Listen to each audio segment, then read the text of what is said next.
the story of a middle-aged Winnipeg man who has spent his life in the city's St. James neighborhood. Back in the day, he played football for the St. James Rods. That makes some sense because Dale Boutilier is a mountain of a guy who stands at 6'4". But today, it's tough for Dale, who to stand at all, because for most of his adult years, he has been unhoused. He lived mostly in bus shelters until last December when damage from frostbite took part of his right foot. And as part of our series, looking more deeply at the people who are houseless in Winnipeg and how to find spaces for them to get off the street more quickly, the CBC's Marcy Markusa sat down with Dale in East Elmwood, and that's where he's now adjusting to living in his own bachelor suite. So you've lived here for how long, Dale? Here I'm going on just probably a little over a month. Okay. Yeah. Yeah. And where were you before then? Well, I was at the fountain for about 4 months, and I was at 604 for maybe a couple months there. So just so people know, Fountain is a transitional space with security and supports, and Dale was there before he moved here.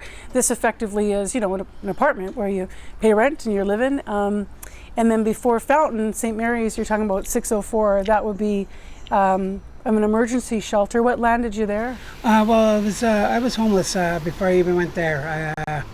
I was sleeping outside. I was in bus shacks, wherever I laid my head at night. I was using drugs all the time. So I was just like I said, homeless for a very long time. What's a very long time? I would say, I don't know, for 20 years, I would say, like, roughly. 20 years, Dale. Yeah. How old are you? I'm 47. So 20 years. What kind of neighborhoods did you find yourself? You said just lay your head where you could, or bus shelters? Yeah, like I think for where I was staying mostly up and down Portage Avenue, in between Polo Park and Unicity. I don't know how the homeless thing started, but I guess it was after I lost my parents, a while back. I was staying with family and whatnot off and on. And then I did have a couple of my places here and there, but being in and out of jail at the time, and then homeless too and stuff. So I never really had a spot for a very long period of time. What kind of a toll did it take on your body? I got severe frostbite there just before Christmas here this past year. I froze my feet pretty good. It could have been a lot worse. I could have, woken up dead or whatever myself. But it was just my feet. Do you remember waking up and what it felt like? Oh yeah. Well, I was. I made it to the hospital. I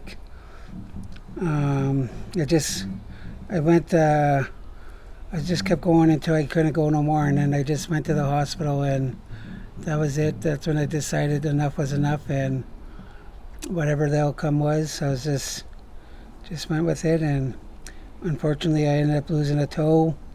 I had to get some skin graft in from my upper thigh to replace what I lost on my left heel from the frostbite, and so that was enough to say that was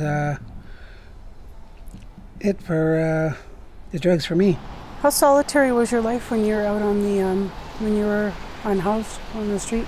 I was always by myself. I would run into whoever I saw. Like, there'd be other people that would show up.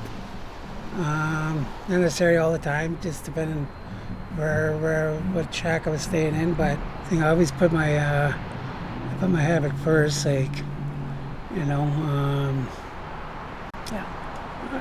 just it grabs you, right?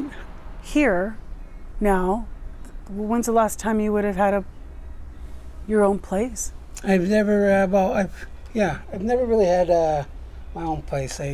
When I did, I had a couple of rooming houses, But like I said, they didn't last long. I don't really classify those as places because they never, like I said, they weren't very long period time, and I don't know, they weren't really a home anyways. It was, yeah.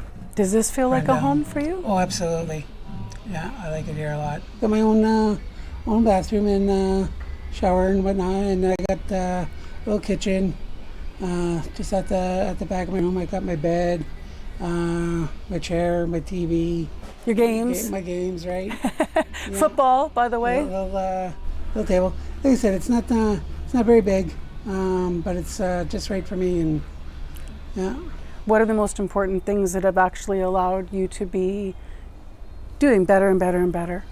I would say, well, medical for one, and with the supports from them, and then from, like I said, from the shelter that I went to, right? You, had you lost touch with family over the years because of your circumstance? I did. Yeah. I did. But you reconnected with the brother a little bit. Yeah. Like I said, he comes in, takes me, does my grocery shopping and whatnot. So that's the main thing, you know. What did he think about how you're doing now? I'm sure they're happy and whatnot, you know. Like I said, I come a long way from where I was. What are you most grateful for? I am grateful for, well, like I said, to be where I am, like right now. Grateful to still be alive and doing a lot better. You know. I'm grateful you shared with us. It's been really nice to meet you. Nice to meet you. Yeah, I wish you luck on your journey. Thank you. Really wish you luck on your journey, whatever the next chapter brings. Right. Yeah. I appreciate that. That was Dale Boutilier in conversation with CBC's Marcy Markusa earlier this month outside of his apartment. Dale's suite in East Kildonan is part of a complex of connected spaces in a horseshoe around a pocket park, and his disability support pays the rent, and outreach workers have followed up, so he receives home care and some help with cleaning. St. Boniface Street Links met Dale when he came out of the hospital to their emergency space. And in the past 8 months, they have been part of what they call a plan for his path forward. But it wouldn't be happening without the StreetLinks partnership with the property owner where Dale lives. And in fact, StreetLinks is working on taking over more apartments in that complex and neighborhood. We're going to find out more about that later in the week as we continue our series.